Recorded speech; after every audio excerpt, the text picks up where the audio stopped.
What is going on, everybody? It's KB. Before the episode starts, make sure you go check out StreamerSZN's brand new theme music. That's right.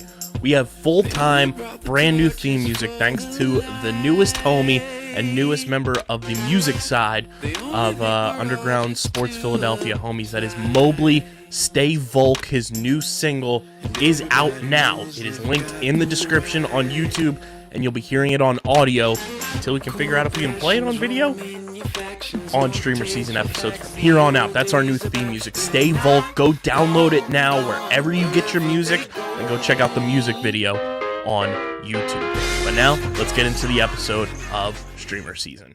Philadelphia, baby, you're gonna love it. Best sports fans in the world. Actually, the worst, but that's what makes them the best.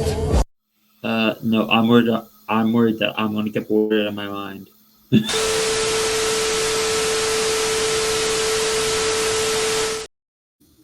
What is going on, fellow streamers? Welcome back to another episode of StreamerSZN, the exclusive streaming platform, TV and movie podcast on the Underground Sports Philadelphia Podcast Network. If you're watching on YouTube, you can already see who's making his illustrious return back from the dead. It's KB. It's Dylan for the first time since 2020. Dylan, I haven't seen you since last year. You guys, since the holidays, plural. Yeah, I was very sick for a hot minute, so that's why I was not with you guys. We told people to leave hashtag #GetBetterDylan in the comment section. I don't think they did it though, for some reason or other. I don't know quite why, but they were you dirty rats. My demise. It's okay. I wouldn't want anything else. They were like, "God damn it, Dylan! Stop telling us to leave recommendations." Yeah, they were like, those are the best 2 weeks. He didn't say the line. But we said it for you. Glad to have you back, buddy. Glad you're feeling better. And of course, also joining us, the legend has it, Mr. Christian Wisnewski. Whole gang back together. First time in the new year. We're all in this too. Not copyright. Yeah, don't flag us, YouTube. You already do that on every episode when we have written permission to use our intro music.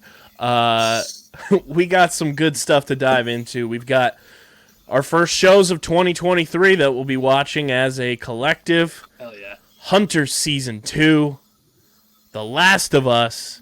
All this weekend. Exciting stuff. Hunters drops, as you guys are listening to this, on Friday on Amazon Prime. And The Last of Us Episode 1, I don't know if they're doing a multi-episode rollout or not, but at least the first episode is dropping on Sunday night on HBO Max, 9 p.m. Eastern Time, and on HBO as a whole. So we're going to preview. Don't copyright us. Copyright. We're going to preview those two shows, kind of give our thoughts and expectations and everything like that. And if you guys are going to watch along with us, comment on YouTube. Let us know you're watching with us. We're going to dive into the Golden Globes, recap everything that happened there, and then we'll get into the streaming platform Multiverse news and notes. But before we get started, make sure you guys are following us on the socials at StreamerSZN on Twitter, Instagram. Follow Dylan on Twitter at Dylan Mazzola. Follow Christian on Twitter at TheWiz_PHI. And follow me at KBIZZL311. Subscribe to the podcast feed on Apple Podcasts, Spotify, wherever you get your podcasts. We're there. And Dylan, say the line. It's been so long. I don't know if I remember. No, of course I don't. I will never forget the line. Within the confines of the reviews, comments on YouTube, etc., you should be leaving recommendations on what the three of us are going to watch next. Kyle laid out we have a couple of things planned, but there are always lulls and room for more. So let us know what TV shows or movies you want us to watch. We have literally combined all the streaming services. And guess what? If you say one we don't have, maybe we'll get it for you. So just say something. Well, no. We will get it for them. For us. For them. And Dylan, great news. Because Christian and I last week did our Glass Onion review, which will get your score once you're able to sit down and watch it. But I do have great news that I found out recently. I have the hard copy of Knives Out, the original. So Yes. amazing news. I literally actually tried watching Glass Onion, I think, like, when I was, like, in the middle of being sick. But I had, like, that sickness, like where, like, my eyes kind of hurt from light. So I got, His like, eyes were heavy. yeah, Knees I weak. got like 10 minutes in, and I was like, I can't fucking do it. So yeah, I have the original, so we can watch that one as Awesome. well. That's And great get your news. thoughts on that one, and then obviously get your Glass Onion score to throw into our review chart, because we're obviously underway with 2023 reviews now. And Dylan, we did crown our top projects of the year when you were out as well. Nice. Tied between Peacemaker and Stranger Things Season 4. Nice. I love that. And I guess I can ask this because it's not a big spoiler for me. Which one did you guys prefer more? The first movie or the second movie? Did you like Knives Out or Glass Onions better? We both liked the first one. That's what. Not that the second one was bad. Like, it has No. its own quirks and, like, fun to it. But, like, Mhm. knowing your style, too, I think you're going to like the first one more. It's just a cleaner film. Yeah. Got- And I'll actually say what I think soon about that. I'm very excited. excited for that. And I'm also excited, guys, because hoodies are here. Hoodie season. It's hoodie season, literally. You guys can go get your StreamerSZN official hoodies. It is literally the background you see if you're watching on YouTube, the TV bars with the SZN written on the front of it, kind of in a street style. We're calling it the Hyper Beast hoodie collection. You can go get yours now. It looks... I can't wait to get mine. Like, I'm going to be rocking that all the time. You guys can go get yours at PHI Apparel Company, our official merch partners. There's no doubt you're going to stand out at the movie theater, watching your favorite shows and movies from home, on the couch, going to watch parties, whatever it may be, when you're rocking your StreamerSZN merch. And you guys can go to phiapparel.co and use code UNDERGROUND so they know that you're coming from us to get 10% off as well on any order at any time. Go get your hoodies. They're super affordable. When in this day and age are you going to get a quality hoodie for $40? Never. Plus, you're getting 10% off now. Like, come on. That's actually really reasonable. I had to buy one the other day for someone at a certain sporting store, and it was like $100. It's Dude. absurd. I was like, oh. You're getting a quality product for an affordable price, and you're supporting us because getting our merch is the most effective and direct way to support And you're going to everything stand we're out. doing. It's a pretty unique looking design graphic. Yeah, it's going to be sweet. I can't wait to get mine. I'm going to wear it all the time. So go to phiapparel.co and use code UNDERGROUND for 10% off your hoodies. Let's get into it, boys. Hunter Season 2, The Last of Us, our first two shows we're going to be popping on the docket here for 2023.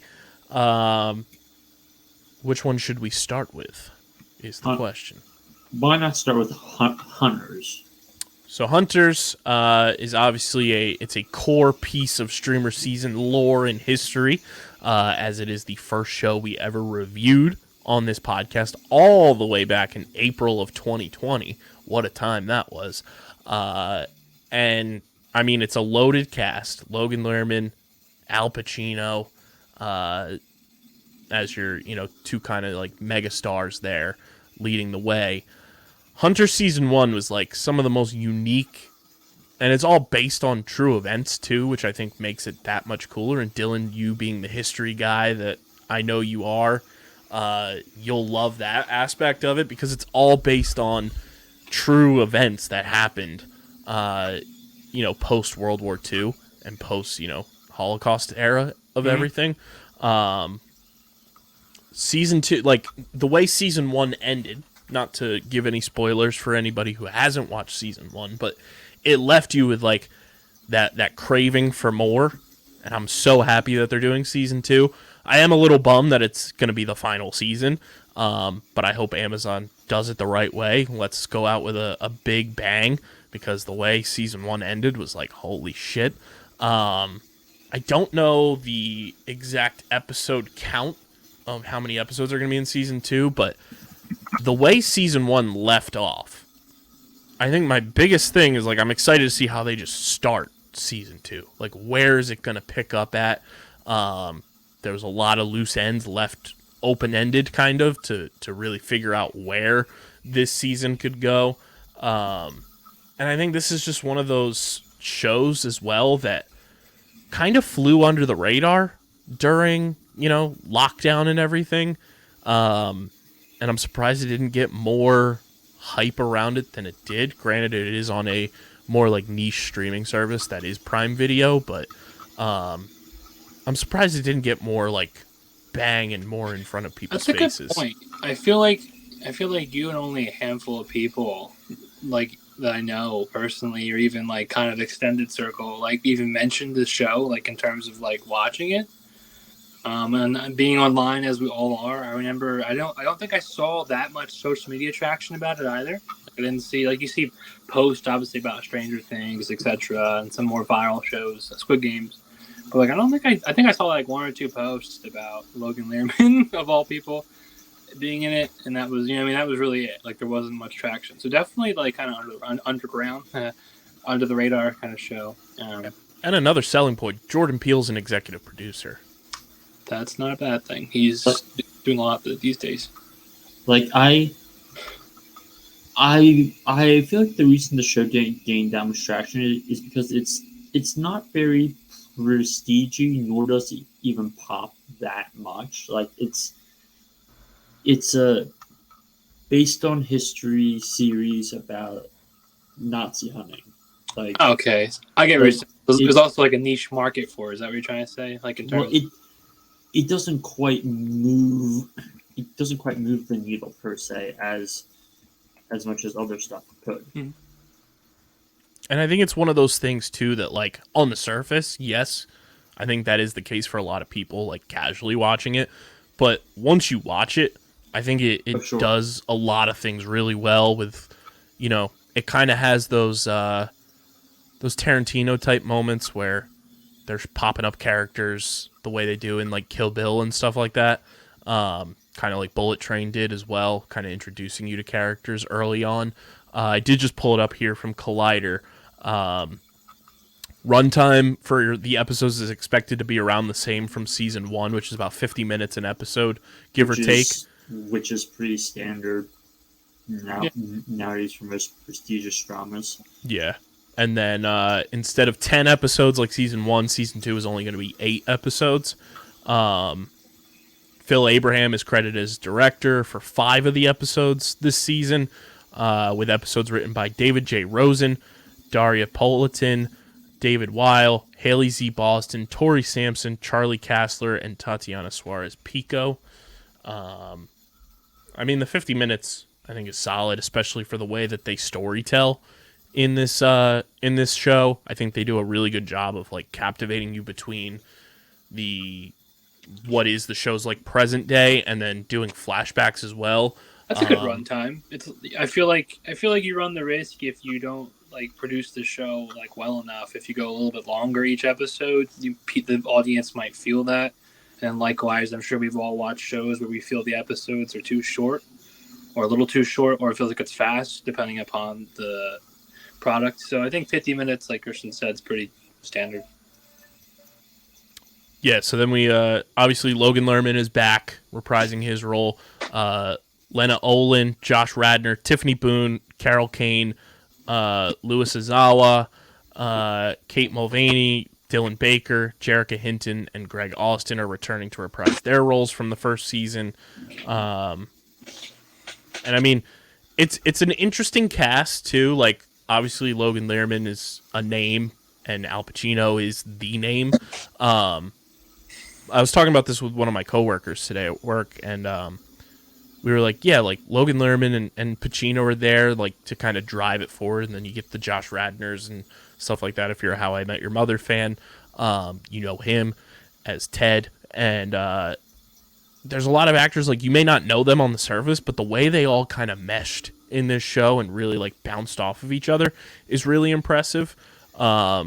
So I really like the casting in this show and like how they were cast for their specific roles. Season 2 is also going to have a new Nazi hunter played by Jennifer Jason Leigh from The Hateful Eight. think I speak to the world. We always welcome a new Nazi hunter, you know? Never a bad thing. She will be playing Chava Apfelbaum. And then also joining the cast of the second season are Tommy Martinez from Riverdale and Emily Rudd from Fear Street in undisclosed roles.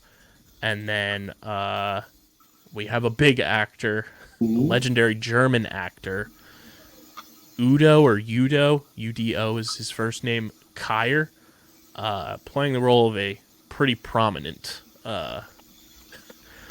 fella in the Nazi Party. Girls? A little bit higher. The guy. He's playing Hitler? He's playing Adolf Hitler. That's a choice. Wow. Well, I guess in one hand, congrats for getting the role for that guy.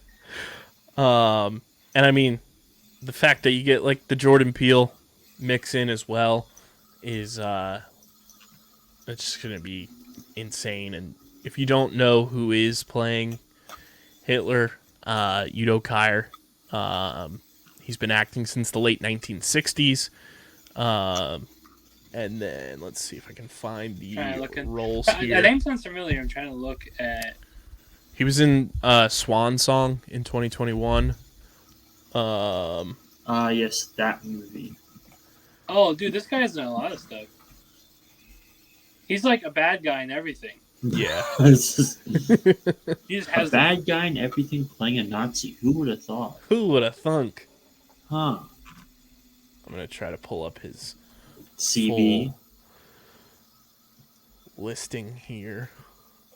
What is he a bad? He's like in something I actually just recently watched. He was in as. Oh, this isn't his first time, and he's in another movie called My Neighbor Adolf. So Jesus, that's coming out this year. Noticing a trend here, Mister. Yeah, he's been in a shit ton of things and been acting since the 60s. He's just like one of those guys that compiles like random roles. He was in Ace Ventura: Pet Detective.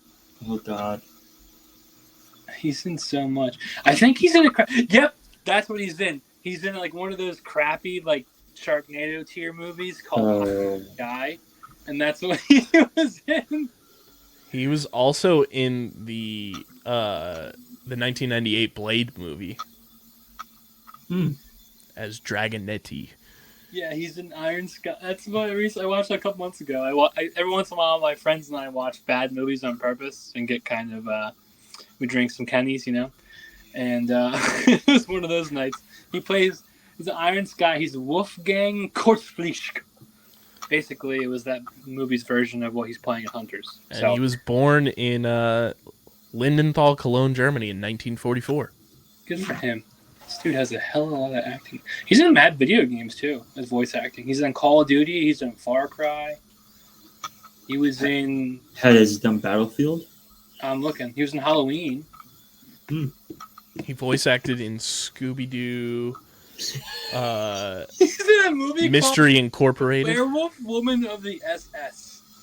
Jeez, ew. It was a short, but still. He was also in that show Chuck back in the late 2000s, early 2010s. An older version. We find the German Nicolas Cage. This guy can't say no to movie opportunities. Okay, let's ride. I mean, I'm so excited about this show being back. It's one of those shows, too, that, like, if I can convince my parents to get on board with it and, like, be, like, enamored and encapsulated with it, that's how you know something is, like, good. Because it takes a lot for my parents to just sit down and, like, watch a damn show. So I'm excited for this one to be back. I think it's going to be a big-time thing. And I think it's going to get more people to... go back and watch season 1 and then go and watch season 2. That's me. I'm catching up. Any expectations from you guys going into it? Obviously, Dylan, you haven't seen season 1. Krisha, I forget if you've seen season 1 or not. No. Haven't seen it. I started season 1. I'm trying to catch up, but I guess I'm just curious to see how they're gonna conclude it, especially with what you just told us. Kyle just dropped the biggest oh yeah, by the way, this famous actor is playing Adolf. It's like what? It's like what's going on here? Yeah, I'm excited for Hunters, and obviously it's got that special place in streamer season history. So we'll see if we can get Dom on as well for some of the reviews. We'll see how we break it down too, in terms of if we do the full season or if we kind of split it in half and do an episode with 4 and then another with 4. So that's why you got to follow us. We'll let you guys know. But Hunter Season 2 on Friday. Very fitting that, it drops on Friday the 13th. And then Sunday night, we've got The Last of Us. Now, I think I'm in the reverse boat here. I've never played The Last of Us video game. Nor have I. Dylan, I know you have. I played the first one, not the second one. But I know what happens in it, and let's just say it's going to be if they follow the show or the video game, which they have, it's going to be very emotional. It's going to be a pretty crazy ride. Which we did talk about this in the news and notes last week. I think it was the showrunner said it, or the director maybe. They said they're not straying from the video game material. They said we're not going to end up like Game of Thrones. Yeah, no, that was a literal quote, which was boom, being roasted. Very faithful to it. I think they changed a thing or two because people, if you haven't, this is not really a spoiler because you're going to see it very quickly. If you have never played the game, a quick crash course is it's like an apocalyptic setting. There's a virus, zombies, different kinds of this virus like zombies, and I think they are not putting the one kind in. Or they changed it. Which they said they're tearing back the violence too, but there's going to be the necessary violence. There definitely has to be some necessary violence because it's a pretty disturbing disease virus, and I feel like if you nerfed it down too much, it would not play right. You know what I mean? Because they're very much in the game. They're very much afraid of getting sick, and it's not just because you can turn into a zombie. You can turn into these other things that are far more disgusting. So the chitters things. Yeah, and then there's a whole spore aspect, which it's interesting. If you like horror, if you want a good a bonding experience, if you want a bonding. No, well, I'm serious. The game seriously has one of the best parent-esque dynamics between child adult. Oh yeah, I just think it's funny that it's what it is and then bonding experience. Yeah, dude, we're getting Daddy Pedro Pascal again. Homie just loves adopting strays, but it's okay. Very excited for Big Daddy Riz God Pedro to be back on our screens. And the Golferman's in this too. Yeah, people are glancing over that. It's a cool little thing. I was very surprised, and they actually included the original voice actors for several of the characters. From the game in the show. So Troy Baker, who's a very famous voice actor, if you follow Joker. Exactly. He actually is in an episode of the show. They gave him credit. And I read a review saying that him acting and watching Pedro Pascal play Joel Miller makes him want to go back and redo the way he did Joel Miller. And that's pretty high praise because Troy Baker is one of the most, is an S-tier voice actor, and he's well-known household name. And that game has awards and shit. So for him to say that, pretty excited for the show. Yeah, I'm excited because it's obviously HBO has those moments the Game of Thrones, Succession, House of the Dragon, where you get those Sunday night appointment viewing shows. Sopranos. Yeah, they get the elite shows. HBO's new model. It's 1 step forward, 5 steps back. So we're gonna take a step forward with Last of Us, and then they'll cancel some other stuff.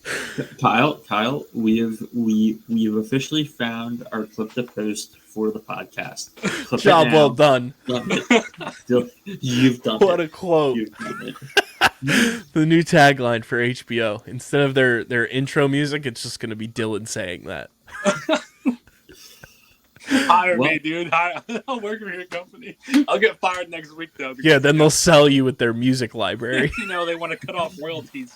But, I mean, this cast as a whole, obviously you have the video game voice actors and everything, and then Pedro, Nick Offerman, kind of a lot of under the radar again, very similar to Hunters in a way, which excites me. You know, you have that mix of people kind of helping carry the show from just like a marketing standpoint of getting people to tune in, and then you're going to see a lot of faces you've never really seen before. And to get that HBO 9 p.m. appointment viewing slot again, I think it's going to be very exciting. And, you know, Dylan, you and I have talked about this a ton with like the video game transition into TV and movies recently, like with that surge. I think this is a big step for that in terms of like the perception it's getting so far in the early reviews. Like it's got 100% on Rotten Tomatoes already.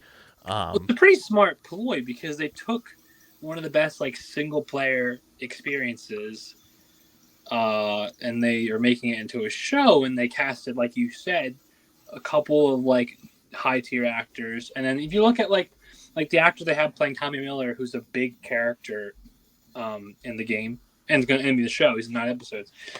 He's like he's like not unfamiliar to TV. Like I believe, this is the guy. I haven't watched Agents of S.H.I.E.L.D. that much, but he's Ghost. Yeah. There. So my point is, like, he's not a stranger to like leading in some capacity because he played a literal superhero, and he's in a couple other things. So, but I do agree. He's also in True Detective. Yeah. So there are some. It's they pull from different avenues. Nick Offerman being Bill is going to be really interesting. I can't wait for you guys to see that if they follow close to the games. It's an interesting cast. And Bella Ramsey playing Ellie Williams. She's a phenomenal young actress. She was great in in the original Game of Thrones. Kyle's yet to see that, but we're going to change that eventually. But get us to 1,000 subscribers.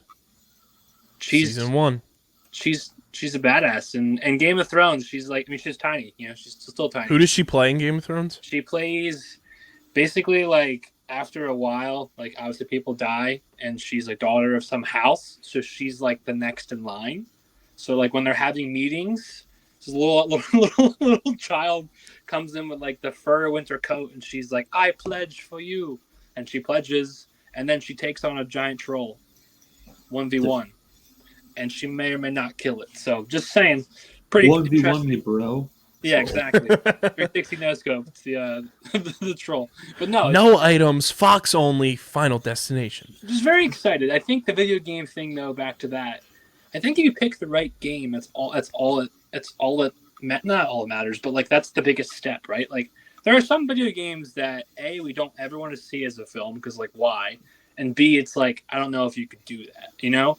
Mm-hmm. And then there are games like this that make sense. Like people like zombie films, people like the post-apocalyptic like world-ending vibe, and people love Pedro Pascal. And you put all three together. I mean, that's not really right there. It's already a pretty good recipe for success, amongst other things. And the game is very popular, so people who played the game will turn in.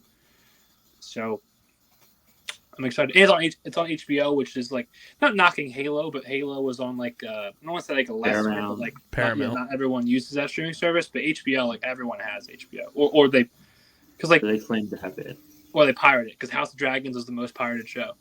So yeah, I'm excited for, like it's one of those things that I'm going in blind again, really. Like kind of knowing a bit of like the overall premise, but not like the details. So that excites me. Your fucking heart out. That's I can't wait.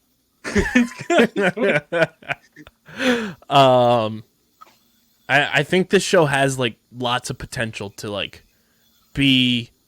I don't know if it'll hit the Game of Thrones, Sopranos, Succession level, but I think it can be right there. And if it does end up being like well executed throughout the entire season, like it has a shot. Well, so I would say this. It definitely has the chance to be like Game of Thrones level pop culturally, in terms of actual like prestige HBO tier.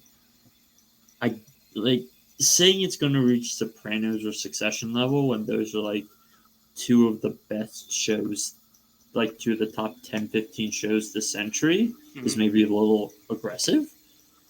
But I'm willing to say that like it could be one of the best HBO shows in the post Sopranos era. That's very fair. I mean, because Sopranos is like all the way up here. Yeah, It's like one of the best watches ever. So I do agree, and yeah, no, I agree with you full heartedly. I think it has potential. I mean, will it reach it? We don't know yet. Hopefully, it does. we shall see. Hopefully, we talk about this a couple months from now and say, "Holy shit, that's one of the best television shows we ever watched." But could be the other way around. Yeah, and it's one of those things that, like, you know, looking back on our 2022 rankings, like, it took a lot for you to get into the Nines Club. We'll see if either of these shows has that opportunity. You know what? I'm gonna say this now, and Kyle, we can note this down now for our end of 2023 show.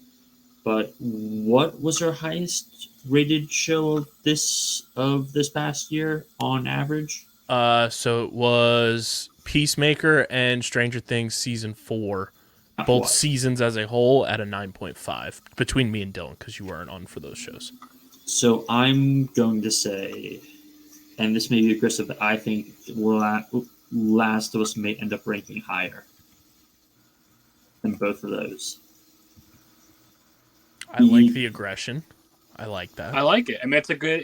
It's very fair. Like I said, if they can channel even like 85% of what the game channeled for most people who played it and like loved it when they beat it.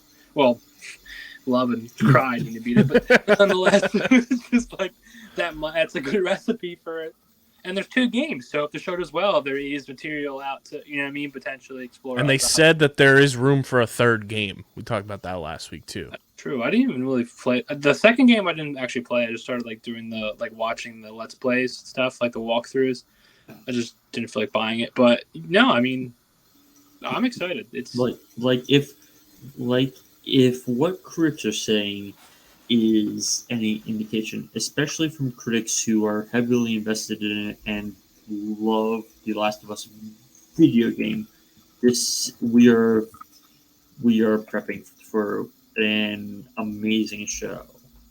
And I know it's not technically one of the shows we're talking about, but also Mayor of Kingstown comes back this weekend as well for season 2. Oh shit! I didn't know that. That's awesome. I do have to start watching that as well. Me now too. That I have, And that's on Paramount Plus, right?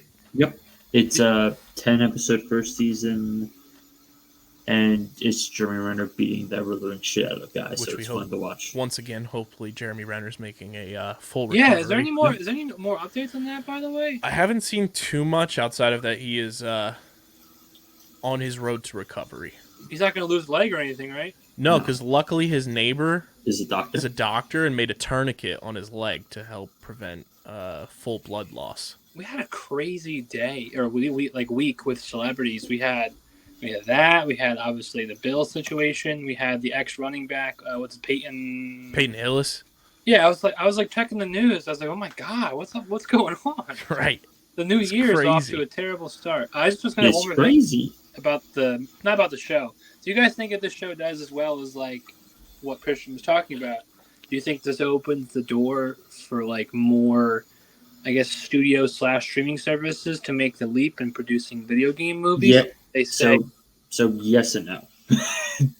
yeah. Well, like good games. I'm talking like the good single player experiences. I don't need like more Halo. No offense, type show. We don't need more Mortal Kombat. See, here's the thing. We did that with Uncharted, but the thing with Uncharted is it was Sony just on their own doing it, Mhm. and also you didn't have as strong creative forces behind it as you do with this show, because I said it once and I'll say it again. The showrunner of this show is the same guy who was the showrunner of Chernobyl. Like, we are talking about one of the best limited series of the past, I don't know, Ever. ever.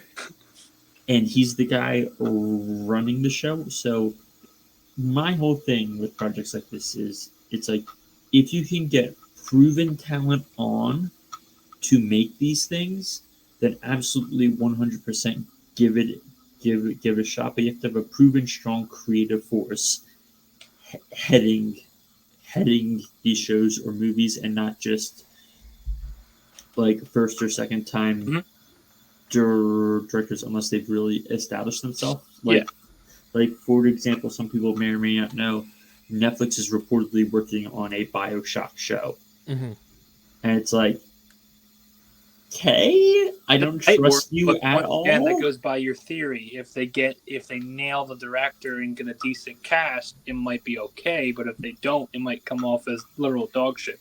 Yeah, and the problem is I don't trust Netflix like I trust HBO. No, I don't trust Netflix either. I'll make fun of them. So they're I make fun of HBO, so even the playing field. Netflix's motto, I feel like, I think there's an article about this. It's just like, oh, the show didn't go viral in like 1 month. Cancel it. So it's actually a BioShock movie. Okay, still. Yeah. Like, and so here's what I'll say. I know he's not going to do it, but like if you told me, oh, we are going to have Guillermo del Toro do a BioShock movie, I would go sign me up. I got excited for a second. I was like, yes, I agree. Sign me up. So the production company behind the BioShock movie is Vertigo Entertainment. Oh no. They've been behind movies such as It, the Lego Movie, and The Grudge. For Netflix, Vertigo Entertainment. 2 out of 3. With Netflix, they worked on Death Note and Extinction, with upcoming projects The Mother, starring Jennifer Lopez, The Witch Boy, and Reborn. No. The first list was decent. I was like, all right, those 3 all made money. 2 of them I liked. And then the director-producer, it was announced in August of 2022, is Francis Lawrence, who worked on The Hunger Games: Catching Fire, I Am Legend, and Netflix's Slumberland. Well, we had a good run, guys. Yeah. Let's just take the last of us. And then writing the screenplay, maybe this shifts a little bit. Writing the screenplay is Michael Green, who is known for Logan, Blade Runner 2049, and Death on the Nile. That doesn't do anything because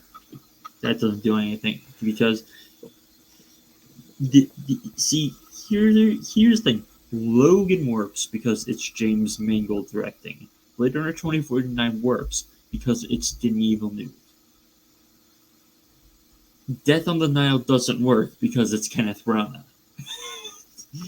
And so now you're going, all right, this guy's written some good scripts, but we're giving him this. And that's where I go, okay, it was a good run while it lasted, but unfortunately. It was good while it lasted. Sorry, I'm a little distracted. I just hit $126 parlay on the Sixers, so you should be distracted by that. Money is money, dude. What's the score of that game right now? The Sixers lost. Who were they playing again? I already forget. Oklahoma City. It was 133 to 114. Did Embiid play? Yeah. SGA just dropped 37. I was Google. I know that. I mean, still Fallout TV show. So I was trying. Oh yeah, right. That's also happening. That's also happening. Oh, Walter Goggins is in it. That's cool. Sure, but he's basically a novelty comedy act nowadays at this point. So. It's Walton Goggins. It's being led by Walton Goggins and Ella Purnell. It's being written by, shortly thereafter, Lisa Joy and Jonathan Nolan. No. So, okay, I have to unpack on that one. Lisa Joy and Jonathan Nolan. Didn't Lisa Joy do Westworld? Aren't they both Westworld guys? Yes, but do you know who Jonathan Nolan is? He did Memento. He's Christopher Nolan's brother. Yeah, isn't he on Memento? I don't know. But that Christopher's movie. Christopher Nolan directed Memento, but the point I'm about to make here is, yes, they did Westworld, but Westworld then insanely tailed off, and then they did. Remember the Hugh Jackman and Rebecca Ferguson movie Reminiscence? Yes. That was also them. Oh, didn't one of them do The Prestige too? No, that's also Christopher Nolan. Oh, okay. Like, but it it's like congrats with Westworld, which is like in my opinion one of the best first seasons of TV I've ever watched. It's just so good. So it's not terrible. So that's an example of not terrible head writers. Yeah, but then as they try and get higher concept, it goes down a cliff, leading it to it now being canceled.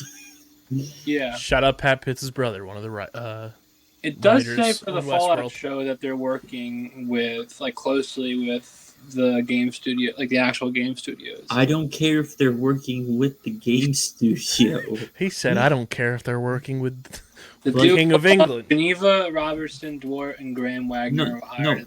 See, here's what you need to realize: Sony owns the rights to Last of Us. Owns the rights to Uncharted. They made their own Uncharted movie. Uncharted movie was not good. Mm-hmm. So I submit to you that working with the studio doesn't matter. I just want to read this. In August 2001, Lisa Joy states or describes the series as, in quotations, a gonzo, crazy, funny adventure and mindfuck like none you've ever seen before. What the Hell, That does not sound like hell. does not sound like a movie description whatsoever. No, it's a TV show, but still. Have we done a single prediction, or have we just talked about the two shows? Well, no, you kind of elucidated prediction. You think that The Last of Us has the chance to knock our socks all the way off, and Kyle said that he's very excited for Hunters too. And you and I haven't really watched Hunters season 1, so our prediction would just be, I hope it's good, because I really don't know. Yeah, I think if they go and really bounce off of how it ended in season 1 for Hunters, it has a chance to be in the low 9s the way that show really rolled out in season 1. I think The Last of Us can firmly entrench itself in the 9s, which last year for 2022, we had 5 projects hit the 9s. So it was a very exclusive club. We shall see.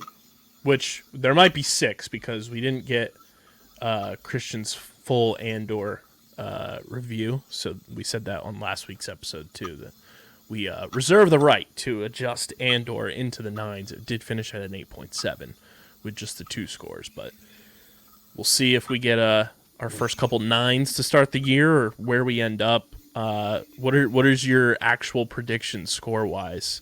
I think this will be fun to do for shows this year. Hunters, I would say, in the 8s, maybe. That's the high. That's where I am right now. Historical, I would like that, but it might not deliver. And Christian and I I actually do agree with quite a few of his movie takes, and so Shocking, really.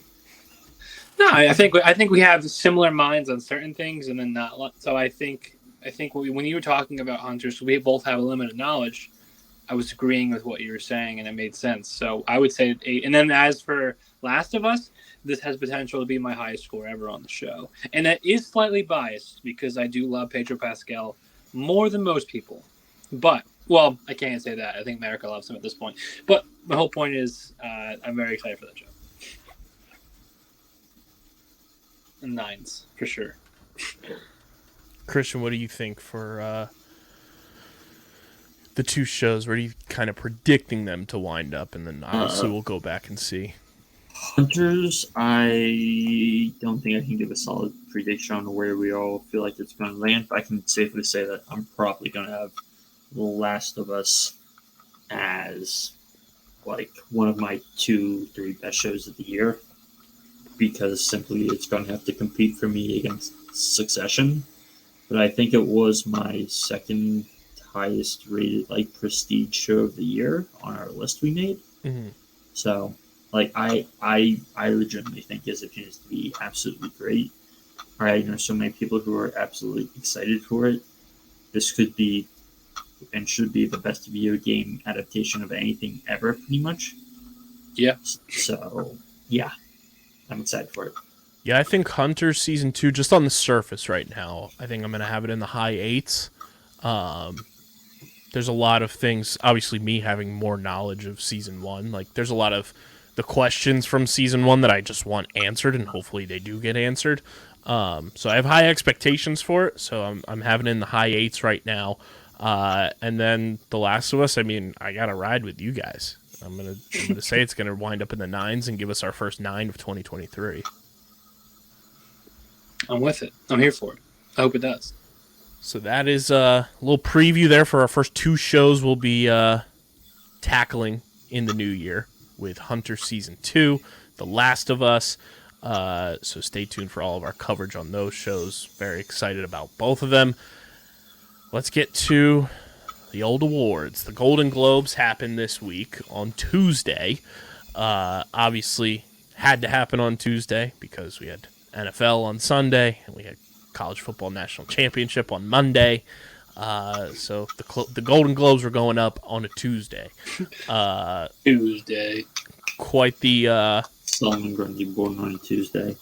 Quite the awards show. I saw a take today that somebody put out there. I just want to get your guys' thoughts on it. A lot of people have kind of said that, like, post Miss Rona coming through, like, the 2 things that, one of the things nobody really tunes into anymore is award shows, like, from the jump. I don't know if it's... Isn't that proven? Like, haven't they lost every year? I mean, here... This has been a growing trend over the past decade plus, because as the decade has expanded and as more opinions have become public knowledge and stuff, the power of awards bodies has been diminished in terms of public opinion valuing movies and TV and such. Hence, meaning award shows hold less of a place in society, similarly to how film critics hold less of a place in modern society. So it's a trend that's been going on for a while, but the thing is, everyone's more amplified on it now post COVID, because, and especially in relation to movies, we still haven't gotten back to a pre-pandemic level schedule, which we're finally going to get back to this year, because last year we just had dead zones of nothing. Whereas if we look at this upcoming movie schedule, which if I pull it up, which was crazy to think about, the dead zones. By the way, it's just nuts to think about where we were like 5 years ago, like just mega releases, and then obviously the vid, and then post a vid, and it's just like, I'm happy that what you said is coming into fruition. Yeah, let's quickly talk about this. In first weekend of February, we get a new M. Night Shyamalan film. Second week of February, a new Magic Mike film. Third week of February, Ant-Man, which I'm sure we'll unpack that trailer later. Ooh, I'm excited. Third week of February, Cocaine Bear, March, Creed 3, Scream 6, Shazam! Fury of the Gods, John Wick, Dungeons and Dragons. It's April. It's back, dude. Yeah. It's back to the old, like back to where every week or every other week, you feel like these franchise-esque films or these highly rated solo films are coming out. Yeah, we are back in the 1 movie a week zone, and most importantly, we're going to have a lot of blockbusters. Because we're going to have Ant-Man, we're going to have Creed, we're going to have John Wick. Cocaine Bear. Guardians 3. On that movie. Guardians 3, Fast and the Furious 10, Across the Spider-Verse, Transformers, Mission Impossible, Indiana Jones, The Marvels. Like, what's the new Indiana Jones called? Is it called Indiana Jones Legendary like Legend of the Geriatric Care? Like what? I don't understand how they got. The Dial of Destiny. But there's like it's stacking up to where this summer's gonna be filled with blockbusters, but there's gonna be stuff throughout. We're got Blue Beetle in August, so and lest you forget Aaron Taylor Johnson's Craven the Hunter on October 6th. Can't wait. That's gonna be incredible because we saw him finally get like another movie like recently playing a pseudo bad guy in Bullet Train, and he killed it. So like to see him play Craven, I have so many expectations for that. Can't movie. wait. Also, my parents watched Bullet Train. They both thoroughly enjoyed it. But like it's interesting to get this back on track. It's like we're finally gonna have movie going return to some sense of normalcy this year, which may draw more people back to award shows. And plus, even with the Golden Globes, it's like it was not in a fair situation to try and judge it.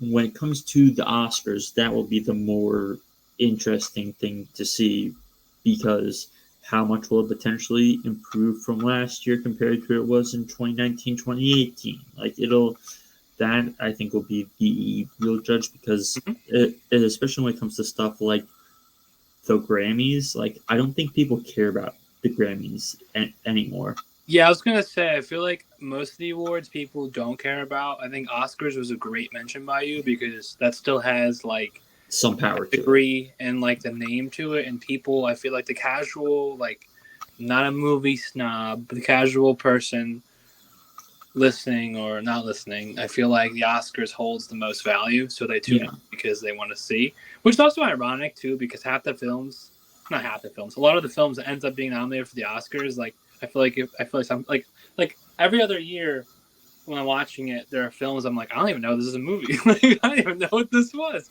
which I'm grateful for. That's why I personally watch it, because then I make a list of new movies to watch, and I like literally 100% agree, Dylan. Use the median to like watch new things, but that's probably what makes us three like more than the average, possibly like who's not tuning in. I also think we have like the social media Twitter effect with the things, especially award shows or all-star games for sports. Like I don't care to watch all of them, because you know what I can do? I can type in Golden Globes and I can see that Austin Butler won. Right there it pops up. You know what I mean? I don't have to watch it. I don't have to sit through all the filler. I can just go blah, blah, blah.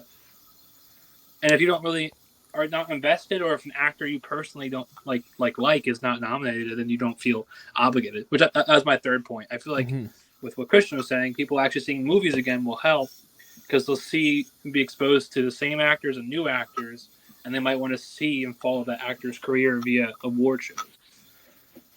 Yeah. Any final thoughts before we get into some of the winners, Christian?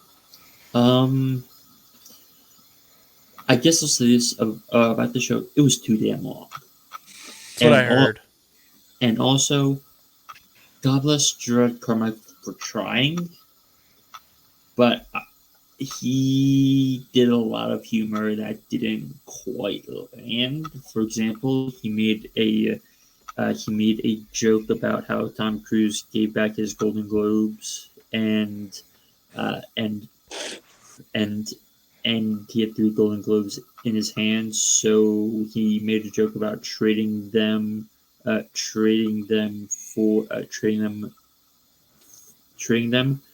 the wife of the leader of Scientology who hasn't been seen in public for like years. Oh my god!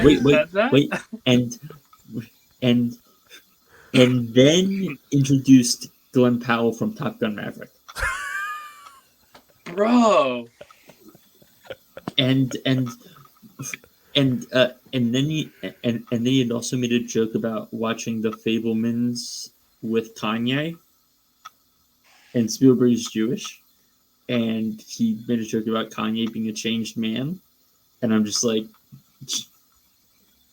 no. Gerard, someone, please, honey, no. Someone behind the scenes running like the camera and audio was like, no. Get the big cane and get him off the stage. Like we had the script, you went over it. Like his his opening monologue like had a few funny notes, but overall it was like played very You just indirectly matter-of-factly. gave me the biggest reason why I feel like people don't care. I feel like if you don't knock it out of the freaking house with who's hosting an award show, no one gives a fuck. Well, see, here's the thing with that. For the longest time, Ricky Gervais would host the Golden Globes, and Ricky Gervais was funny as hell.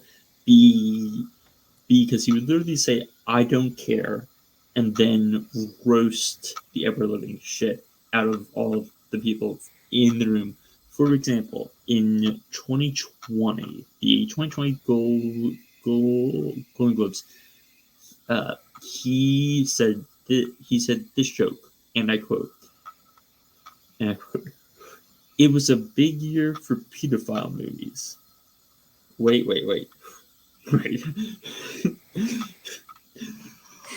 Kyle's face, right? Wait. And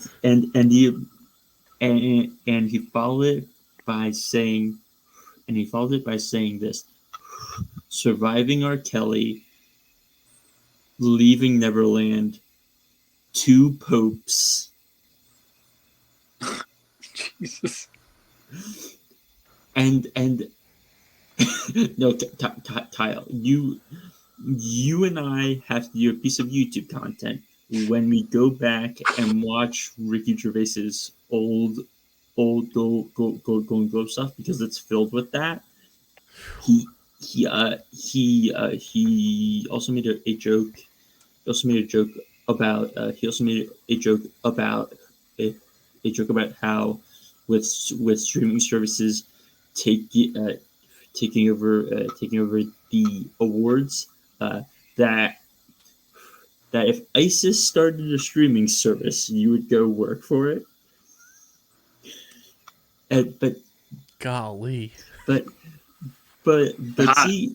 see, that's like kind of tasteful and funny and poking fun at the people in the room, with it not being like cringe too aggressive, like too over. But that's where people who know how to read the room and can control a room in terms of comedy, like that's a difference of like, I'm not going to go into it right now, but like different stand-up comedians, like, you know what I mean? There are some that can say pretty messed up stuff, but they know exactly when to stop, and they also have charisma. And then there are some comedians that just say shit, and you're just like, yeah, that wasn't funny, and that was really messed up. Like it'll be really interesting to see how the Oscars go, because they're being hosted by Jimmy Kimmel. So is he who's hosting the Oscars? Yes, he's like literally my least favorite talk show host. So that's okay, sure, but he's a well-known talk show host. That's true. He can talk. He does that for a living, albeit not well, but he does. And did you guys see Eddie Murphy's speech? I was just gonna bring up Eddie. Yes. Because not only did he win the Cecil P. DeMille Award, he won the night. You need to do three things to survive in Hollywood: pay your taxes, mind your business, keep Will Smith's wife's name out of your fucking mouth. No lie, that was maybe the funniest joke of the night. Easily. Like, Eddie Murphy won the night. Like, I saw, like, who won some awards and stuff, but everything I saw from the night was Eddie Murphy just, like, sticking the landing. I'm not going to say Eddie Murphy won the night, but he had the funniest moment of the night. And he also won the Cecil B. DeMille Award. And then let's get into some of the award winners. Best Supporting Actor for a Television Series goes to Tyler James Williams for Abbott Elementary, which if you guys have not watched Abbott Elementary, listeners alike, like, that show is just pure gold. Quinta Brunson is a fucking incredible Philly John through and through. Who also won Best Actress. Yes, she did. The Queen herself. We also got Best Supporting Actress for a Television Series, Julia Garner for Ozark. Tyler James Williams. Best Supporting Actor for Television Limited Series Motion Picture for Blackbird was Paul Walter Hauser. Which, that was a heck of a speech. And then Evan Peters won for Dahmer. yeah, which Dylan and I have talked about this. I forget if you were on for that episode or not, Christian, but like the over glorification and fascination of these serial killer shows and stuff like that. Like I didn't watch 1 ounce of Dahmer. The worst part is this is like the third time Evan Peters has played a serial killer. Yeah, and it's like for the people at home, it's like you don't love Jeffrey Dahmer, you love Evan Peters. Like it's okay to say that. See, I will counter some of that by saying we as a culture have a fascination with insane people.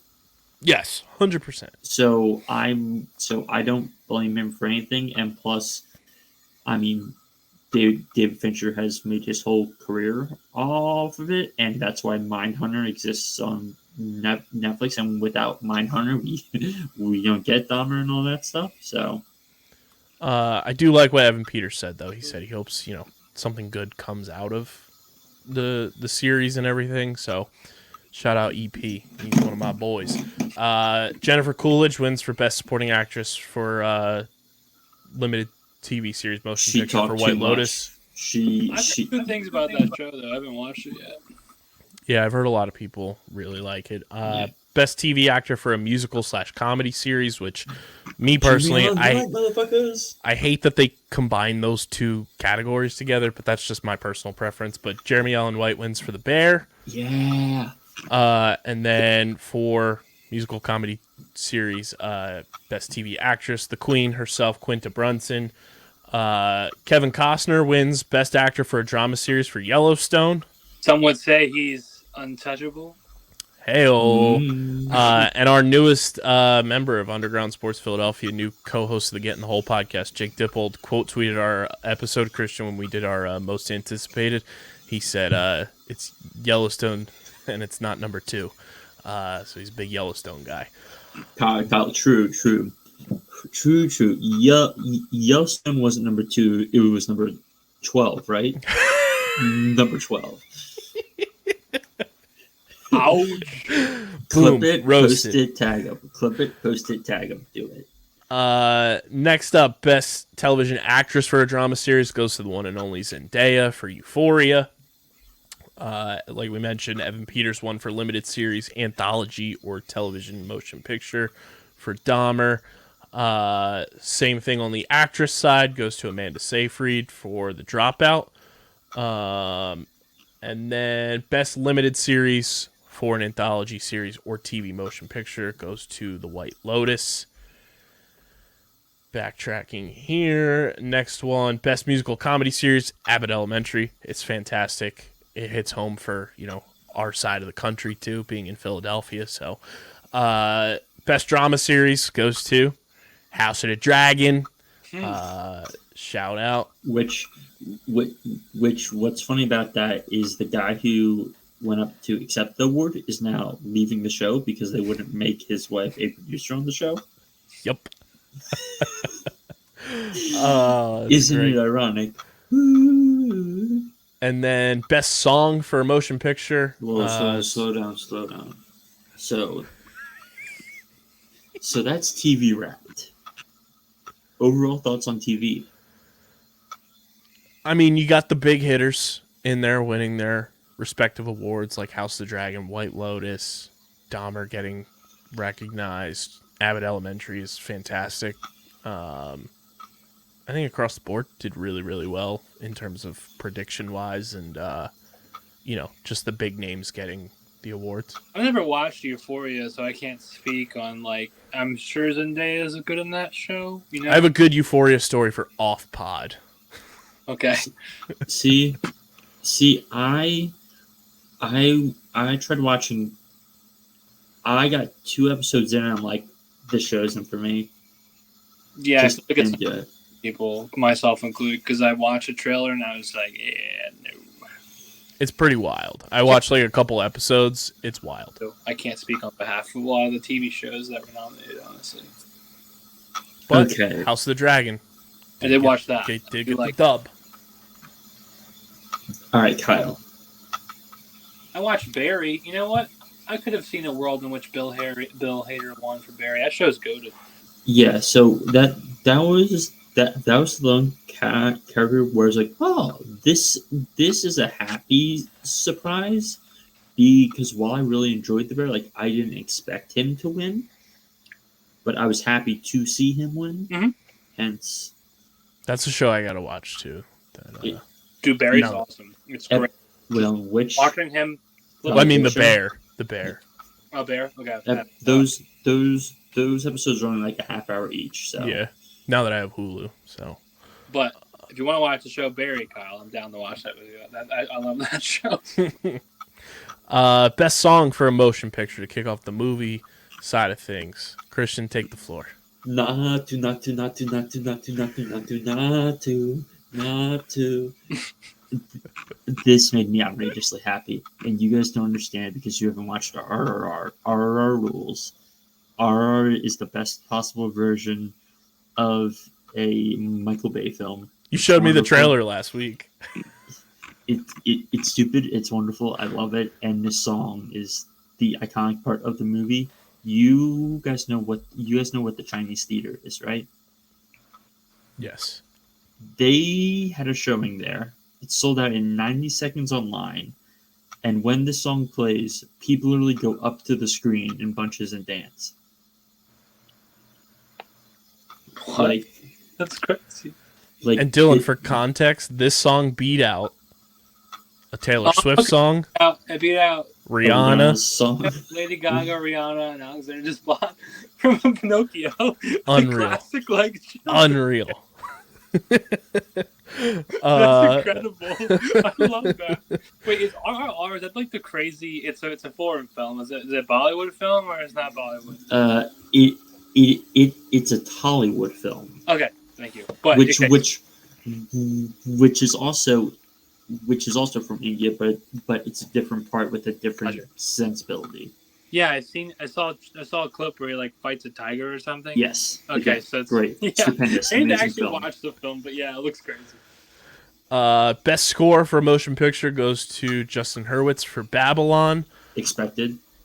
And I gotta go to the next page here. That cracked me up. That movie is like bombed, and people are like, "I'm so surprised." I'm like, cool.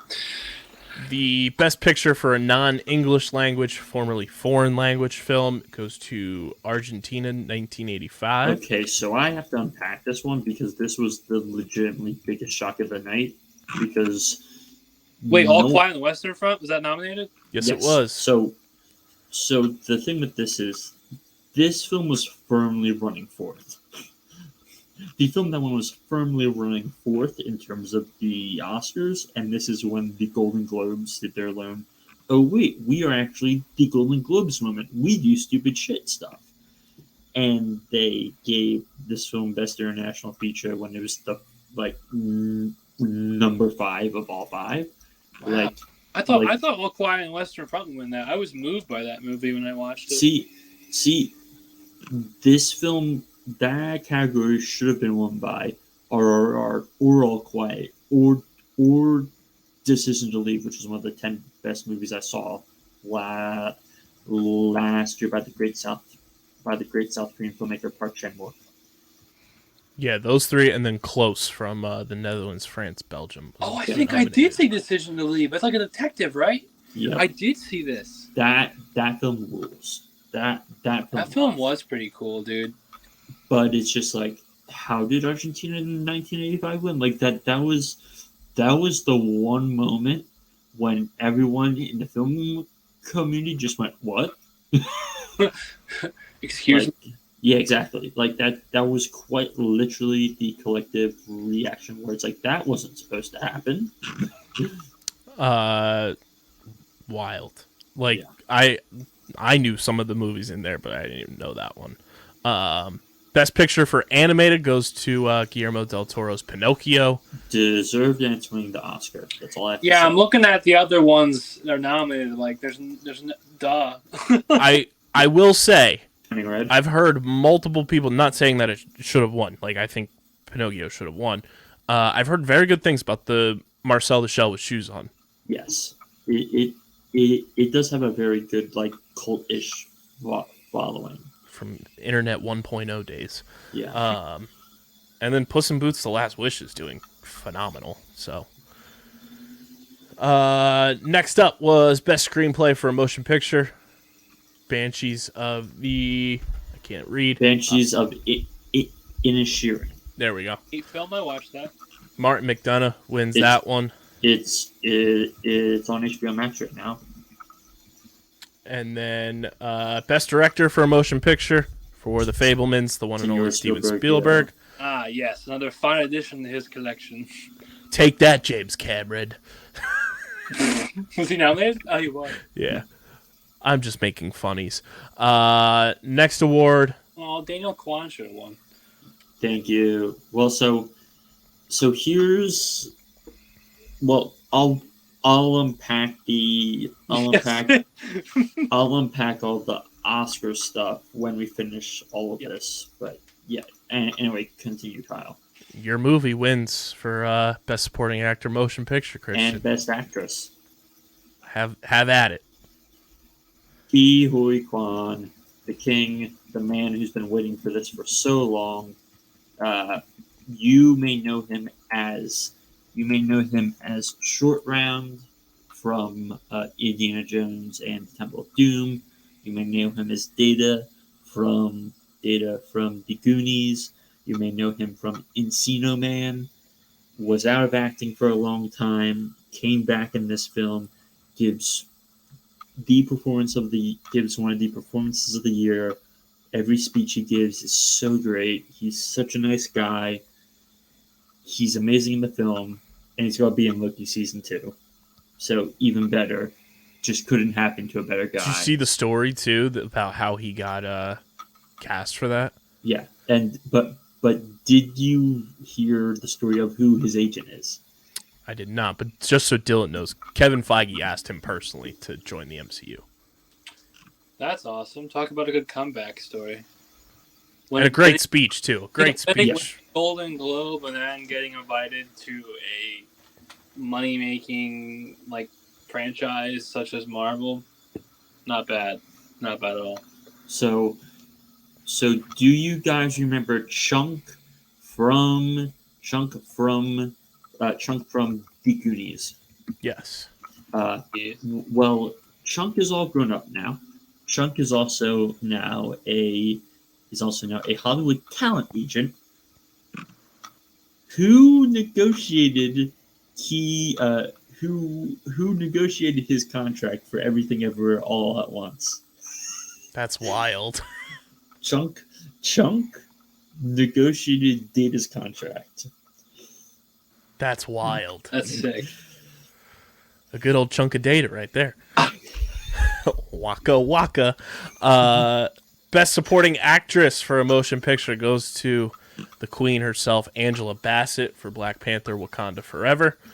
And then Best Actor for a Motion Picture Musical Comedy, Colin Farrell. Seems like he's that guy that, if he wasn't sober, you'd be kicking it back and chugging beers with Colin Farrell. Colin Farrell, I agree. He's such an interesting individual. He's played some weird roles, and I respect him for well, it. Sure, but he's also just insanely beloved by everyone, and he's also just a genuinely good person, according to everyone who's everyone, especially my boy Ralph got nominated for The Menu. I just watched that 2 days ago. No, sir. It is Ray, not Ralph. Dude, it's pronounced Ralph. I don't know him firsthand, so I can say Ralph.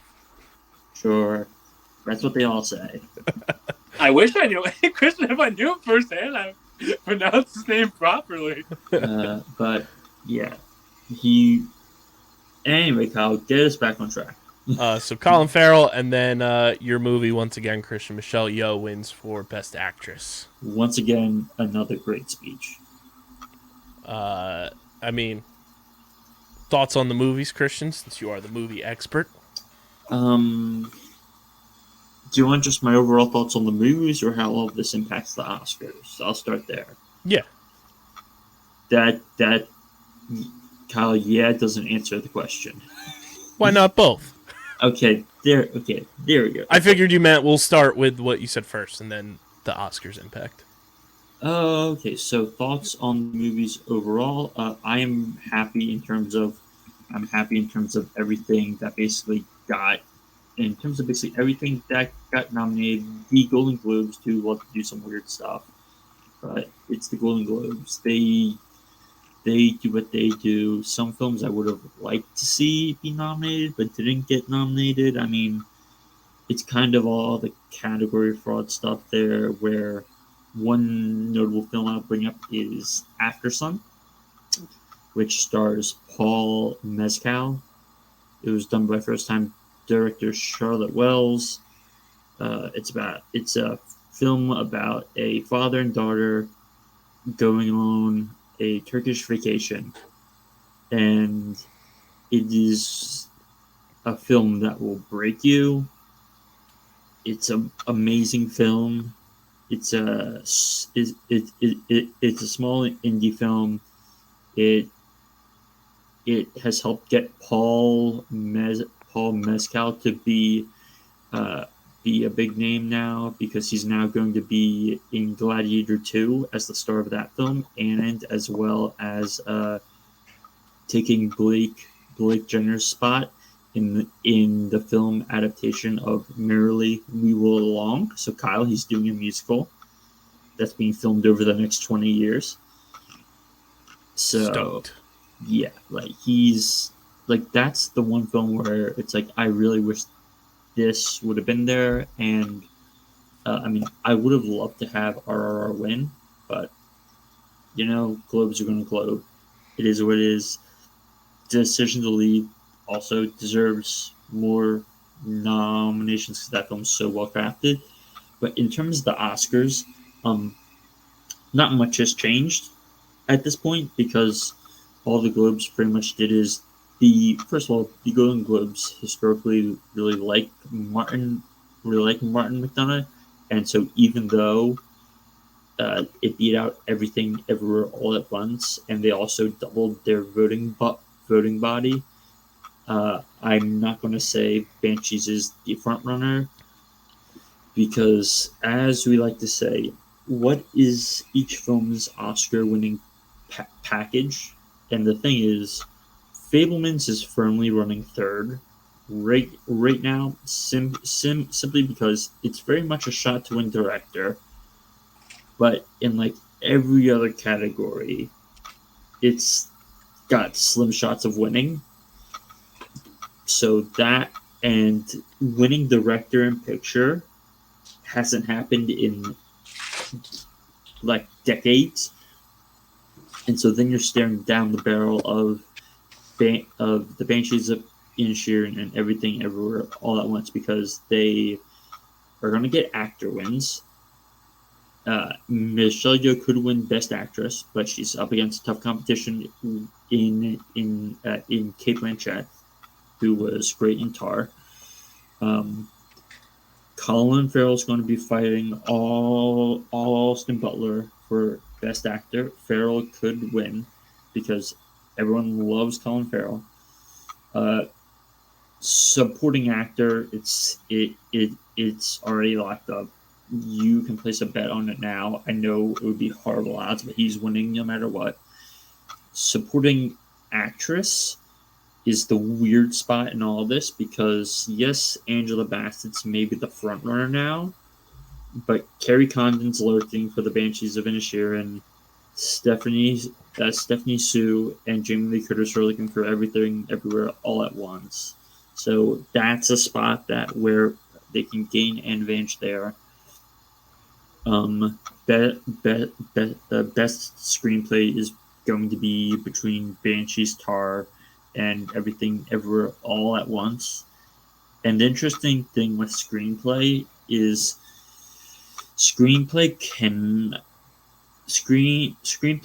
doesn't necessarily mean you end up winning Best Picture, but it could end up being a deciding factor, or it could end up being a consolation prize, and we don't know which means if Banshees win the screenplay, because Martin McDonagh is very well known as being because he used to be a playwright, that him winning screenplay wouldn't necessarily be a surprise, and Everything Ever could still win. And then you have all the tech categories, which Top Gun's going to win a bunch of those. Babylon's walking away with score now. That's also one of the safe bets you can make. Songs up in the air, but visual effects is like there's so much up in the air, but even with all the stuff up in the air, it's really a Banshees versus Everything Everywhere race at this moment, because Fabelmans just doesn't have the momentum in all the other categories. There it is. Laid it out for the people. Doing that, I was placing prop bets. Thank you.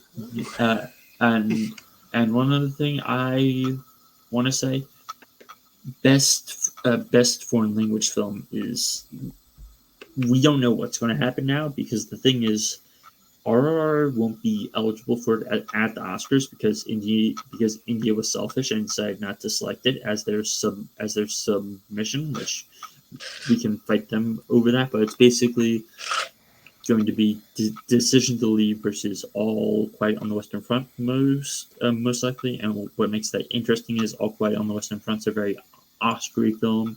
It's a war film. But Decision to Leave is done by Park Chan-wook, who's a very, very, very beloved Korean director who they've never rewarded, despite being the original Korean master filmmaker who drew Western Eyes. Because remember how Spike Lee made Old Boy. Mm-hmm. Guess who made Old Boy first? That guy? Park Chan-wook. So that's another category where it's going to be interesting to see where that goes, because All Quiet on the Western Front's probably going to get a lot of technical nominations, but will it be nominated? But will it win Best Foreign Film when Park Chan-wook has been one of the people who they've just refused to reward, and this is his most subdued film. I just thought of a meme too that we can probably post for the foreign film Golden Globe. Just the menacing dragon meme, looking over at the goofy looking dragon, and the goofy one is Argentina 1985. There we go. So that's our Golden Globes recap. In the YouTube comment section, let us know how you felt about the Globes. Did you watch? Does it matter? Do the award shows like that matter to you? We want to hear from you, any which way possible. But without any further ado, let's get to everybody's favorite segment.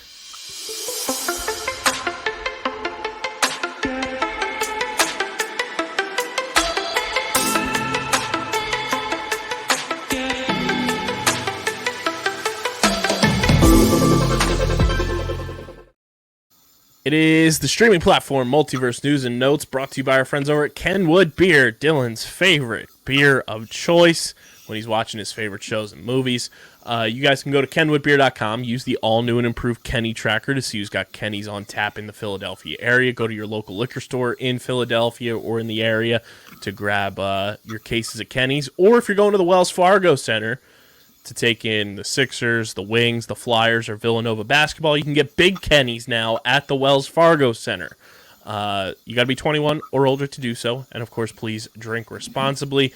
We've got some Stranger Things Season 5 news that came out this week. According to Puck News, David Harbour and Winona Ryder will reportedly both get paid $9.5 million for Stranger Things 5. Damn! Finn Wolfhard, Noah Schnapp, Caleb McLaughlin, Gaten Matarazzo, and Sadie Sink will each get $7 million. Natalia Dyer, Joe Keery, Maya Hawke, and Charlie Heaton will each get $6 million. Notice who wasn't listed, though. The one and only Millie Bobby Brown. She is going to get $1 billion. She's going to clear the bag. Yeah, I'm surprised David. I'm both surprised and not surprised David Harbour got paid that much.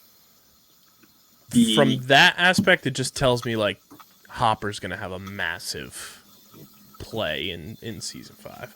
Yes, but even at the same time, he's also doing a bunch of other stuff. Gran Turismo. True. So, Unfortunate news for Spider-Man Across the Spider-Verse. no. Nicolas Cage says he's not returning as Spider-Man Noir. Quote, "You'd have to ask Sony. I don't know what's going on with that. I love Spider-Man Noir." All I need to know is, did they manage to drag John Mulaney out of rehab to show up as Spider-Pig for one scene? Oink, oink. There you have it. We want both of them back, and we know they both say yes. We definitely know Nicolas Cage will say yes, because he doesn't say no to movies anyway. So, that's not him. Good news here. For Netflix purposes, Wednesday has been renewed for season 2. So excited for that. In terms of the highest grossing films ever, we have a new number 9 on the list. It is Avatar: The Way of Water. New number 7. There we go. It did And- pass Avengers to crack the top 9. And do you know what film is chasing down now? Spider-Man No Way Home. Yep. I just Googled it. And do you know what it passed to get into where it was there? Lion King, right? Yeah. Okay, so this Talk about goofy dragon meme. this is an entirely separate rant, but the fact that that's the 8th highest grossing movie of all time, not adjusted for inflation, is a fucking disaster. Like, hold on, let's Oh, that's quickly the unpack new Lion some. King? Oh my god. Yeah. The only justification I have for that from an optics standpoint of why it did so well is because the voice acting cast was How's absurd. Jurassic World so high? Movie's ass. see. Okay. Hold on. Really? Hold on. I'm about to have a rant here. Christian's about to take it over 9,000. I'm about to have a rant here. This is the fucking problem with film today.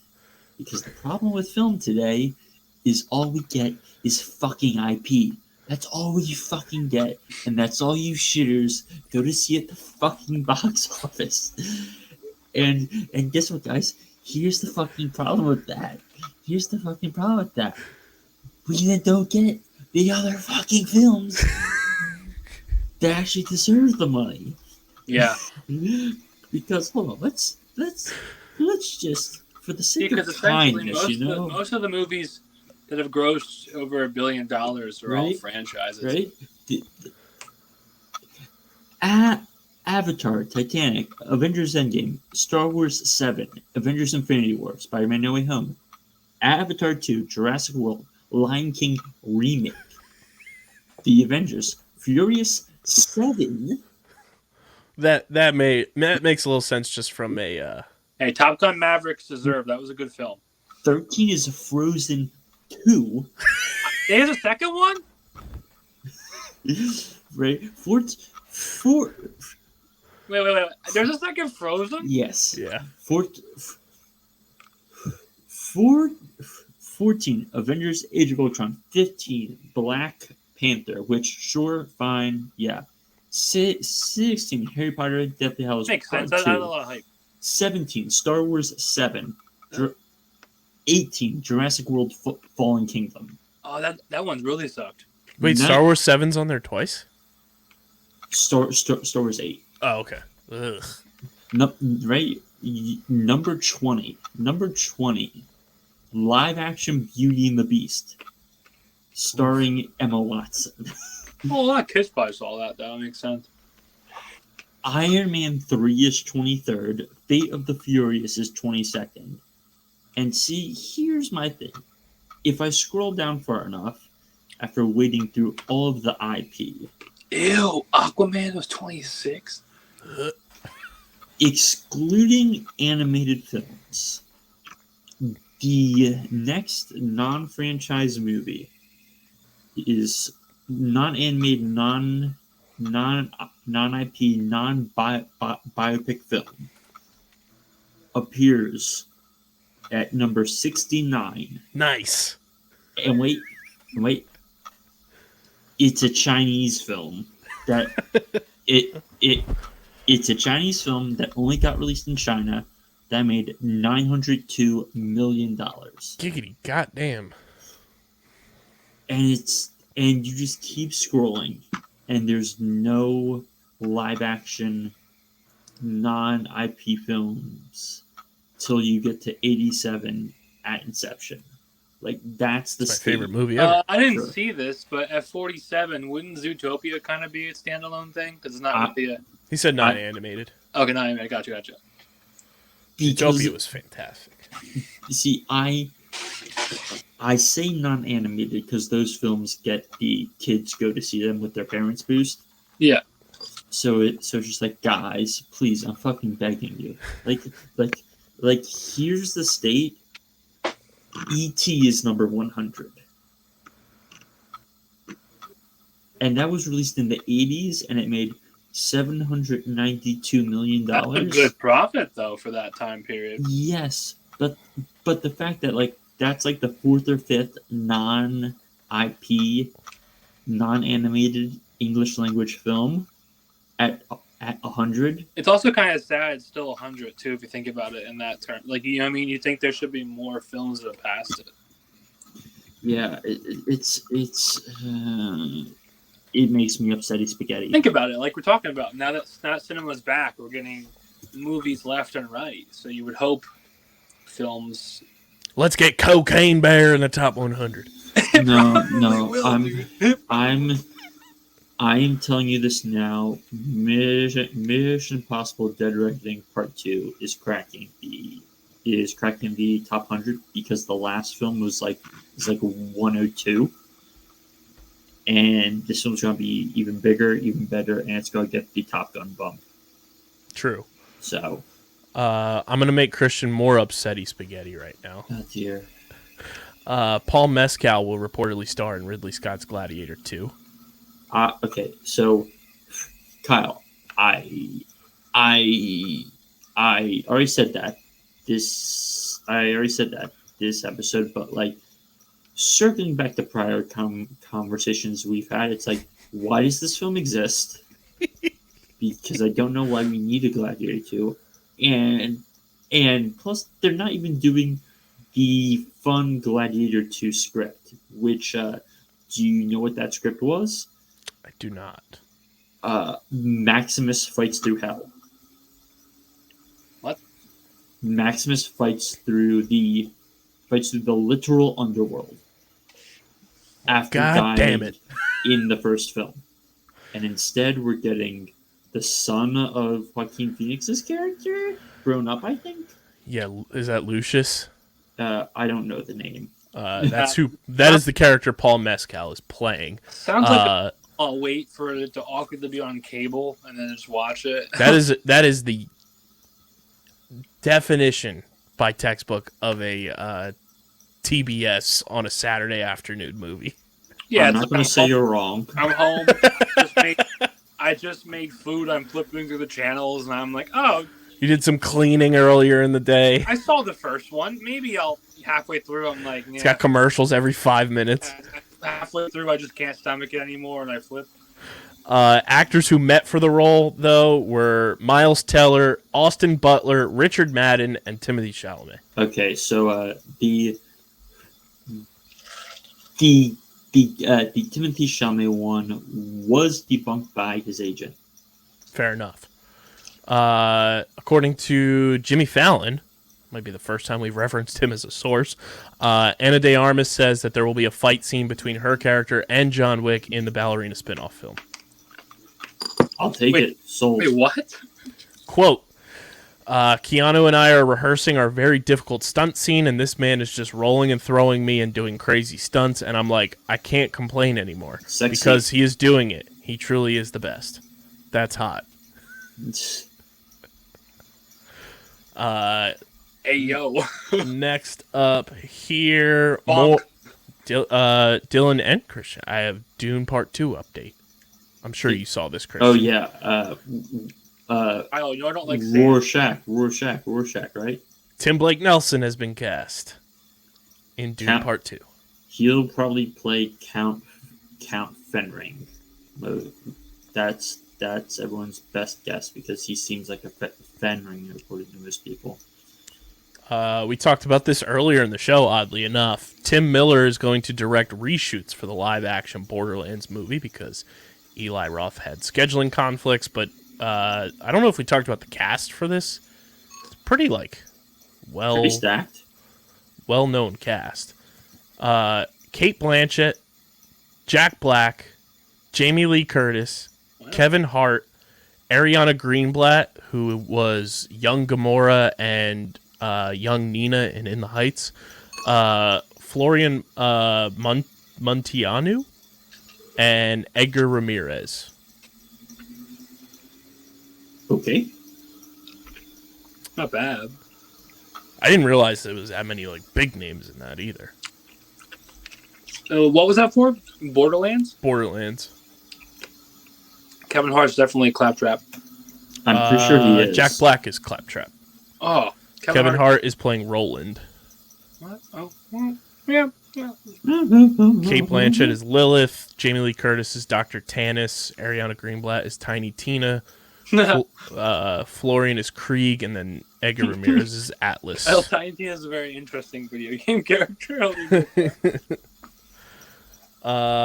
Next up here, Christian, talk to me about this Megan movie because it has already grossed $45 million at the worldwide box office. Think of a Chucky doll except AI. Yeah, I'm out. Everyone knows how I feel about AI. It's basically like a girl is having trouble making friends, so her parents get her a childlike robot to be her friend. Ah, yes. Exactly what every child wants. Exactly. It's New World Talking Tina from the Twilight Zone. And of course the doll has to become overprotective of the child, right? Of course. This one, color me intrigued about this. I don't know how you guys are going to feel about it, but at least I'm intrigued. 50 Cent and Eminem are developing an 8 Mile TV series. I'm not going to say no, but I'm also not going to say yes. I'm going to say I'm in between. I'm almost like I'm 50% of the way interested in this, sorry. But no, seriously, I'm happy. I feel like Dan Le Batard's dad about this. See, I'm very intrigued. Yeah. Dead in the middle, bro. It's one of those things that you wouldn't ever expect, and then you see it, and it's like, I'll give that a go. Production for Francis Ford Coppola's Megalopolis is reportedly absolute madness. Which it would not be a Francis Ford Coppola film without a troubled production. Because do you know the story behind how Apocalypse Now got made? I don't. Okay, so it's basically the longest film shoot ever because they basically were literally making it in the I'll pull up the exact numbers, but they killed a cow in that movie. Sure, whatever. Apocalypse. They did. Now, what do you mean? Don't whatever me. Boy, I'll beat you up. So,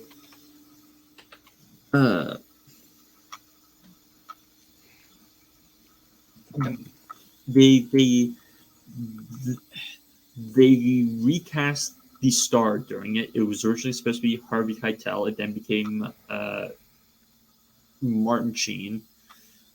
They were literally renting helicopters and stuff from the local military, and they would literally have to shut down shooting if the military needed the helicopters. And the filming took 16 months because they had to deal with monsoons that shut down production and destroyed sets. Yeah,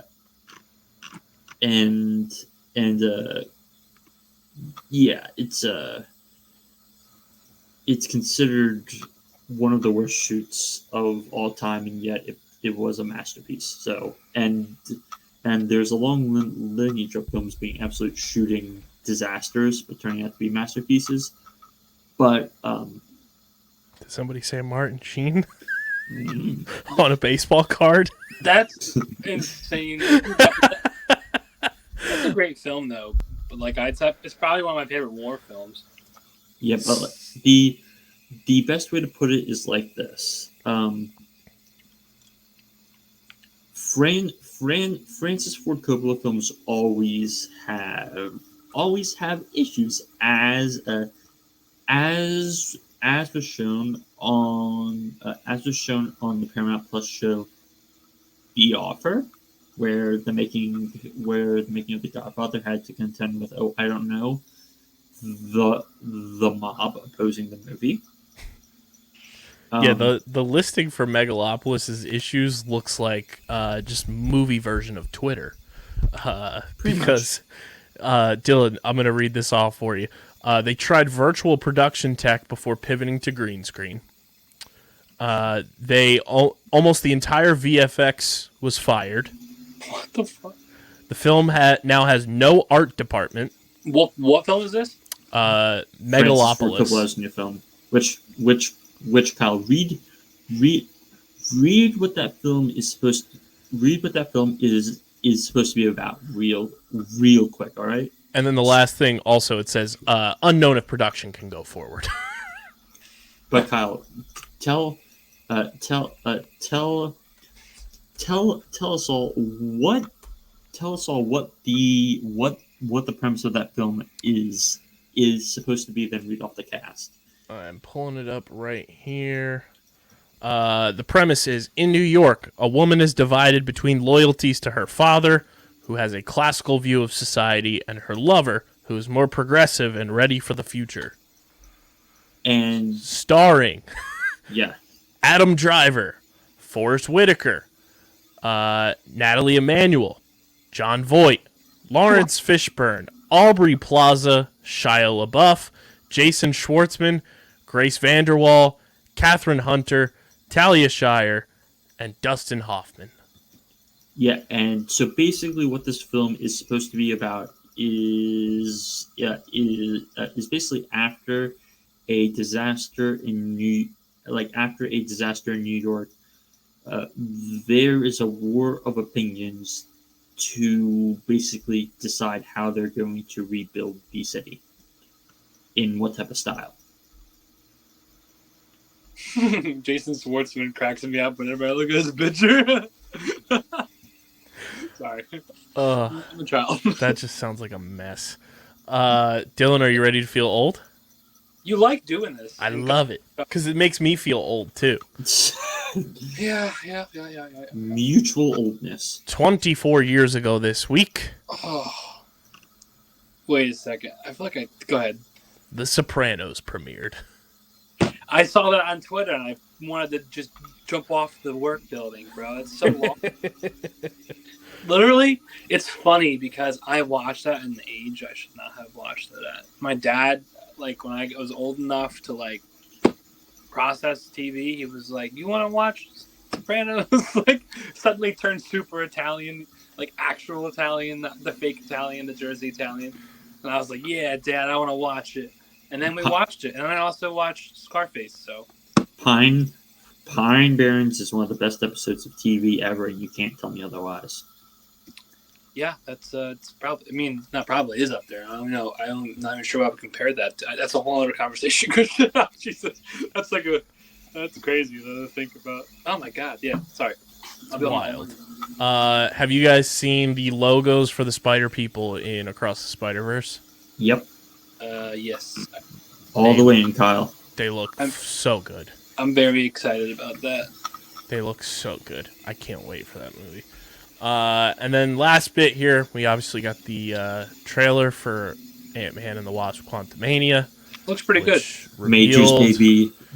Jonathan Majors Hive Unite. And we got our first look at MCU MODOK, which Dylan and I talked about this like over the summer, I think, with the theory that that Homeboy would be coming back, Darren Cross as MODOK, and that picture of him unmasked is going to be a meme used for quite some time. It just gives me George Lopez Spy Kid vibes. That's why. Oh yeah, yep, that is MODOK. Yeah, I mean, and I saw somebody did like a YouTube short, and they put together the post-credit scene from Shang-Chi with the rings and everything, sending out the beacon, and then it just flips into all the rings moving around in the quantum realm with Kang. It's setting up for so much funness in Phase 5. Gonna die. I told you, Kyle. I told you. He's gonna die. And obviously, you know, Shang-Chi is going to play a major part in Phase 5, as we all know. The director from the Shang-Chi first movie is doing, like, literally everything across the board in Phase 5, especially the two big movies, so I'm excited. Kevin was like, Paul, name 3 Avengers and I'll save your character. And he was like, Ant-Man, Stevie Rogers. And he was like, all right, you are going to get murdered by Jonathan Majors. Have a nice day.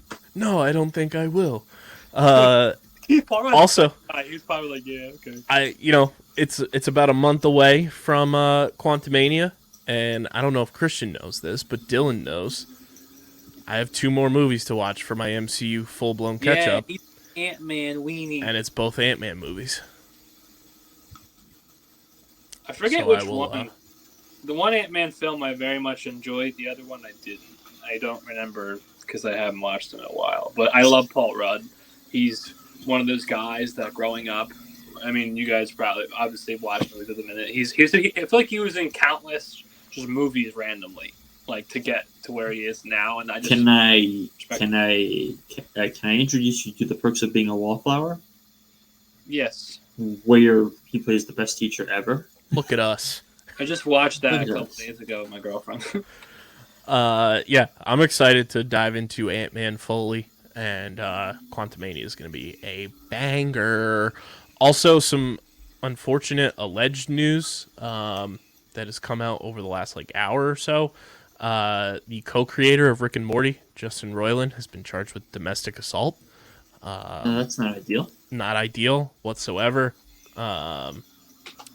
He's allegedly been charged with 1 felony count of domestic battery with corporal injury, as well as 1 felony count of false imprisonment by menace, violence, fraud, and or deceit. Not great. Sucks. Wait, hold on, Kyle. One more streaming note.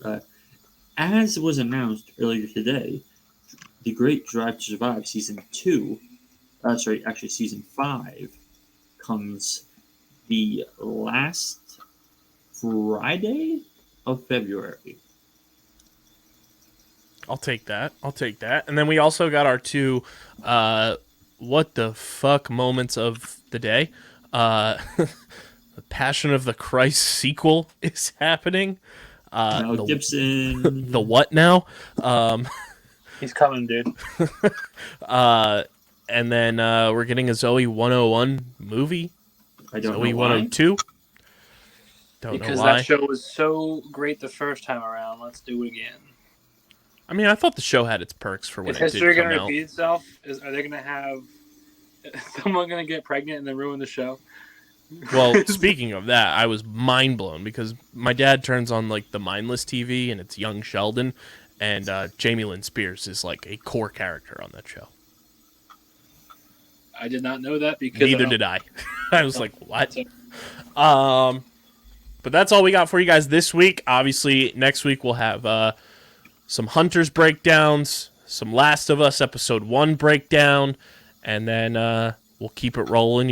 We'll let you guys know when we're doing a movie review and all that good stuff. Make sure you guys are following us on Letterboxd. Just search StreamerSZN. We're on there. And And of course, make sure you guys are following us on the socials at StreamerSZN, Twitter, Instagram. Follow Dylan on Twitter at Dylan Mazzola. Follow Christian on Twitter at TheWiz_PHI. Follow me at KBIZZL311. Subscribe to the podcast feed, Apple Podcasts, Spotify, wherever you get your podcasts. And Dylan, say the line. The line is you're going to leave us a recommendation on what to watch next, whether it's a television show or a movie or a miniseries on any of the streaming services, in the comments of YouTube or in the reviews of any scheduled podcast. And of course, subscribe to the Underground Sports Philadelphia YouTube channel. It's where you get full video episodes of every single Streamer Season episode and all of the podcasts on our network. You get original content as well. And we're trying to get to 1,000 subscribers. We need Dylan cosplaying at Comic-Con this summer. Yeah, dude. Just hopefully the only guys don't shoot something. So subscribe to the YouTube channel, youtube.com/@Underground Sports Philadelphia. And smash that like button, ring the bell icon, and share the channel with your people. And also get your merch. Get your Streamer Season hoodies now available at phiapparel.co and use code UNDERGROUND for 10% off your order. Get your merch. It's the most effective and direct way to support everything we're doing here. So go get your merch. And when you get it, tag us on Instagram, Twitter, tweet at us. We want to see you in your Streamer Season merch. But this has been another episode of Streamer Season, the exclusive streaming platform TV and movie podcast on the Underground Sports Philadelphia Podcast Network. For Dylan, for Christian, I'm KB. We'll see you guys next time.